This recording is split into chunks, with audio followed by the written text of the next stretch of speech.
On January 25th, a Bombardier Challenger 650 attempted a nighttime takeoff from Bangor, Maine during a winter storm. It was a capable jet on a long runway, but the takeoff didn't work and 6 occupants unfortunately lost their lives. While waiting for the investigators to do their job, there are a few things we might want to consider here. So let's take a look. I'm William, and you're watching Black Box Analyst. On paper, this flight looks very familiar. Bangor International Airport is a well-established stop for long-range business jets heading across the Atlantic. It has a long runway, dependable fuel services, and the infrastructure to support international operations. For crews flying from the southern United States to Europe, Bangor often appears as a practical place to stop, reassess conditions, and continue east. From the information available so far, this flight followed that same general profile. The aircraft arrived from Houston earlier in the evening, touching down around 6-9 p.m. local time. There's nothing about that routing that stands out as unusual, and nothing at this point that suggests the mission itself was outside the norm for this type of airplane. After arrival, the aircraft remained on the ground for more than an hour. That detail matters, not because it implies a problem by itself, but because of the environment the airplane was sitting in during that time. This was an active winter weather system. Snow was falling, temperatures were well below freezing, and visibility was reduced. Those conditions weren't static, they were evolving throughout the evening. At approximately 7:30 p.m., the aircraft taxied toward the de-icing area. De-icing operations lasted just under 20 minutes, after which the airplane departed the pad around 7:36 p.m. The takeoff attempt occurred a little over 8 minutes later, just after 7:44 p.m. That places the aircraft in continuous winter exposure from arrival through departure, with no long break from the conditions. The airport itself remained open during this period. Aircraft were continuing to land and depart, including airline traffic. At the same time, conditions were clearly demanding. Visibility was low enough that at least one airline aircraft reportedly returned to the gate rather than continuing operations. That doesn't tell us anything definitive about this flight, but it does help frame the environment as one that required constant reassessment. This is where it's easy to misunderstand risk. Familiar airports and common routes can feel predictable, even as conditions change. Nothing about this setup required an abnormal event for risk to increase. Snowfall intensity, temperature, visibility, and timing can shift just enough that assumptions formed earlier in the evening no longer match reality. When that happens, margins don't disappear all at once. They narrow quietly. And when operations continue forward under changing conditions, that narrowing often isn't obvious until the airplane reaches the most unforgiving phase of flight. To understand how that narrowing can happen, we need to look closely at winter operations, specifically de-icing, and what it does and does not guarantee. One of the most common misconceptions in winter operations is that de-icing makes an airplane safe. What de-icing actually does is buy time. How much time depends on several variables, and those variables matter more than intentions or expectations. In this case, the known sequence is straightforward. Type 1 fluid was used to remove existing contamination, followed by Type 4 fluid to provide anti-icing protection. The total time spent in the de-icing process was approximately 19 minutes. After leaving the de-icing pad, the aircraft taxied for roughly 8 minutes before beginning the takeoff roll. The critical detail investigators will focus on is when the holdover clock starts. Holdover time begins at the start of the Type 4 application, not at the end of de-icing, and not at lineup on the runway. That distinction is easy to miss, and it matters because it defines how much protection remains as snowfall continues. How much holdover time is available depends on several factors that investigators are still working to confirm. The exact Type 4 fluid used is one, outside air temperature is another. Snowfall intensity classification is also critical. Each of those inputs affects how long the fluid can reasonably be expected to prevent contamination from reforming. At the time of this departure, temperatures were in the range of -16 to -19 degrees Celsius. At those temperatures, holdover margins shrink significantly. Some Type 4 fluids perform well in cold conditions, but even the best formulations lose effectiveness more quickly when precipitation is active and continuous. Snowfall classification becomes especially important at night. Reported visibility was around 3/4 of a statute mile. Under nighttime operations, that level of visibility typically requires crews to use conservative snowfall assumptions, regardless of how the precipitation is described in a routine weather report. That conservative approach isn't pessimism. It's recognition that visual cues are degraded at night, and underestimating snowfall intensity carries real risk.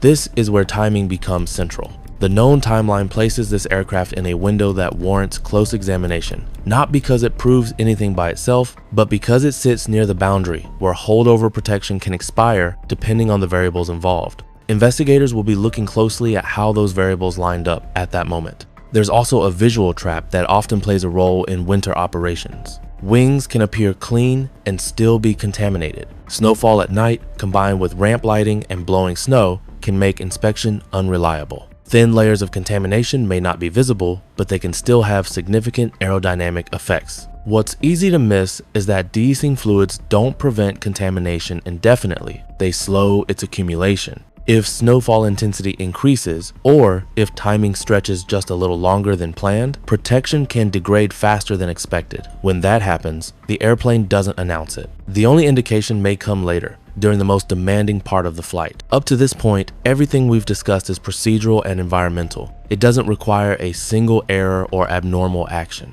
It's about how winter operations work in the real world, and how timing, temperature, and precipitation interact. From here, the analysis naturally moves to the takeoff itself, not the outcome, but the physics involved, and why even small changes in surface condition can have outsized effects at rotation.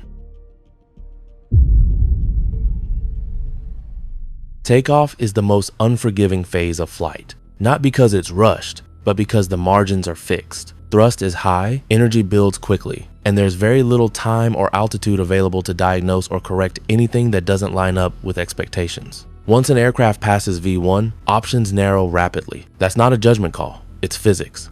If the airplane accelerates, rotates, and lifts off exactly as planned, everything looks routine. If it doesn't, there's very little room left to negotiate. The Challenger 650 is a high-performance airplane, and part of that performance comes from its wing design. It uses a supercritical swept wing, optimized for efficiency at altitude. That design works extremely well when the wing is clean. It is also known to be sensitive to surface contamination. Unlike aircraft with leading-edge devices that can help manage airflow at high angles of attack, the Challenger wing relies heavily on clean airflow to maintain predictable lift characteristics.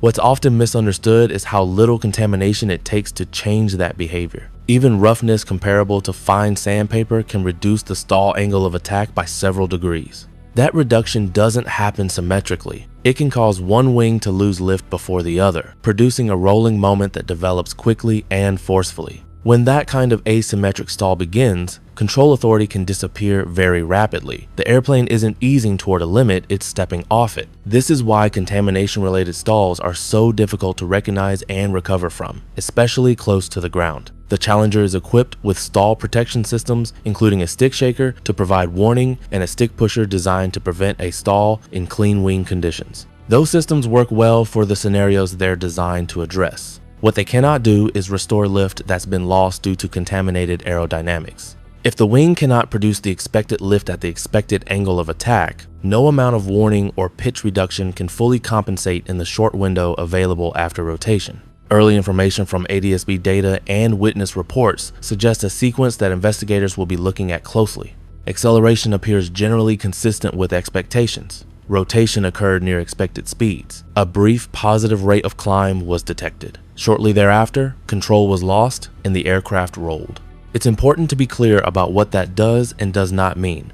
ADS-B data is limited. It does not capture control inputs, surface conditions, or precise aerodynamic behavior. What it does provide is a rough outline of how the aircraft moved through space. Investigators will rely on flight data recorder information to understand exactly how the airplane responded during those final seconds. This is where the analysis converges. Investigators will compare planned takeoff performance against actual conditions on the runway. They'll look at runway friction, snowfall rate, temperature, and acceleration. They'll examine de-icing timing relative to precipitation intensity. They'll analyze control inputs, airspeed trends, and system status approaching and passing V1. None of that is about assigning fault. It's about answering a single central question: whether the aircraft's assumed performance capability aligned with what physics allowed at that moment. not the snowstorm, not the fire, not the length of the runway, the alignment or misalignment between expectation and reality during the most margin-sensitive phase of flight. That question doesn't get answered quickly, and it doesn't get answered with headlines. It gets answered with data, timelines, and careful reconstruction. And that process takes time. Before we wrap up, our thoughts are with the families, friends, and colleagues of those who lost their lives in this accident. Events like this affect far more people than just those on board. That's all we're gonna do for now. This is an early look, and there is still a lot we don't know. As more verified information comes out from the investigation, we'll revisit this and walk through it carefully. Thanks for watching. I appreciate you being here.